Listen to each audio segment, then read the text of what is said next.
There's a quiet that lives in long shared lives, a quiet that has nothing to do with absence of sound. It's the quiet of a glance across a room that needs no translation, the quiet of a shoulder brushed in passing after 40,000 passings, the quiet of knowing exactly how someone takes their tea and making it for them without a word. It's in this quiet where the loudest lessons of love are often learned, not shouted from rooftops, but whispered in the spaces between ordinary days. So if you'd like, let's settle in for a few minutes, just to notice what these long-traveled paths can teach us so quietly. The first quiet teaching is that love is less about falling and more about choosing. And you choose, not once, but again and again and again. You choose on a bright Tuesday in June, and you choose on a gray, weary Thursday in November. You choose when it's easy, and you choose when the only reason you can find is that you said you would. And that promise itself becomes a kind of reason. It's in that repeated, quiet choosing that a different, deeper root system grows. 2. They teach you that silence can be a deeper conversation than words. It's the silence of reading in the same room, worlds apart in your books, yet completely together. It's the silence that isn't anger, but simply the understanding that some feelings are too heavy or too tender for language. And in that shared quiet, you learn to listen to the hum of another presence, to be at peace within it. 3. You learn without anyone announcing it how small acts of kindness compound into something vast. It's bringing the other person the warmer blanket because you know they're always cold. It's picking up their favorite biscuit at the shop just because.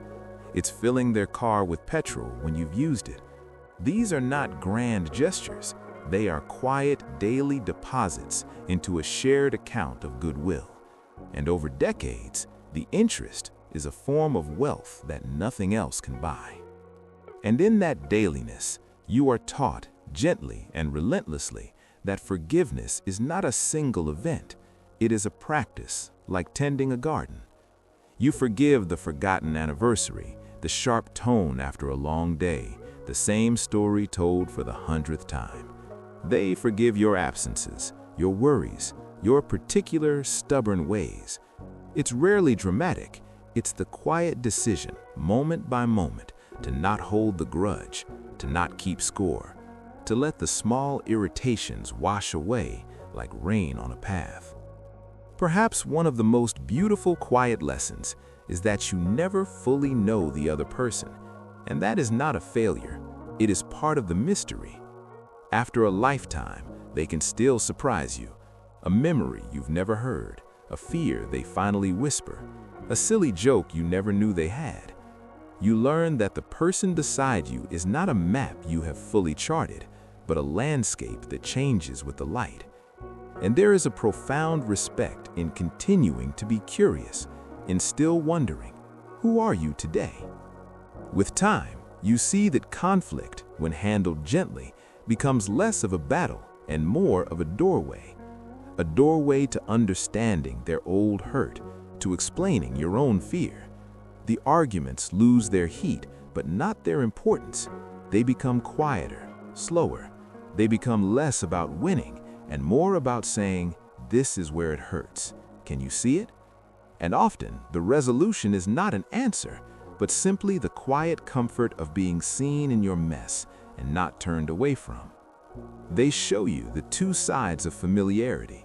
It can, of course, breed a taking for granted, a carelessness, but when tended, it breeds a profound, unimaginable comfort.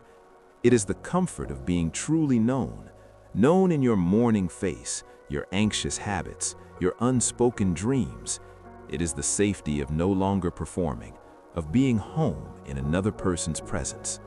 That comfort is a quiet, sustained note that holds through all the noise of the world.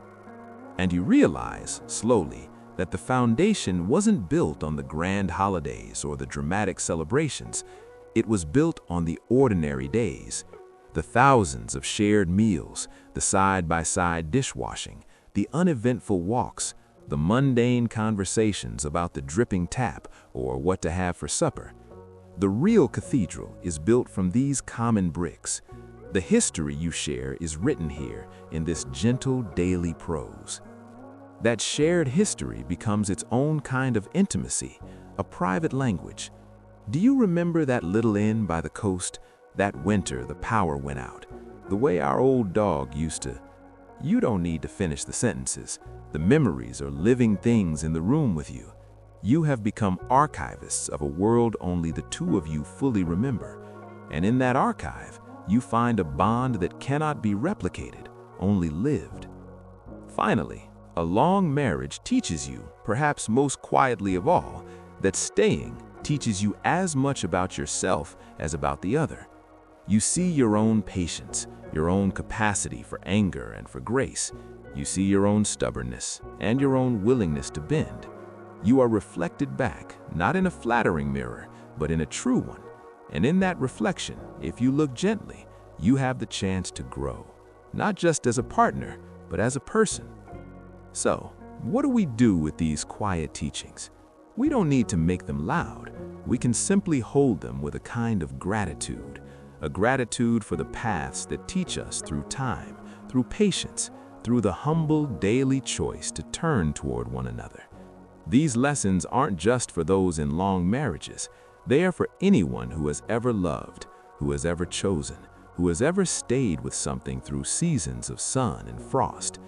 They are quiet reminders of the grace that can live in commitment, of something sacred in the ordinary. If your love looks like this, may you feel a quiet recognition. If your love has taken other beautiful forms, may you hear in this an echo of your own tenderness.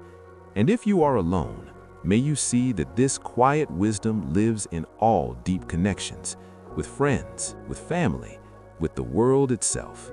Because in the end, these lessons are about presence, about seeing and being seen, about choosing over and over to find the extraordinary within a shared ordinary life. So, here's to the quiet teachers, to the years that whisper, to the hands that have held on, not with dramatic force, but with a steady, gentle grasp. Thank you for sitting in this quiet with me.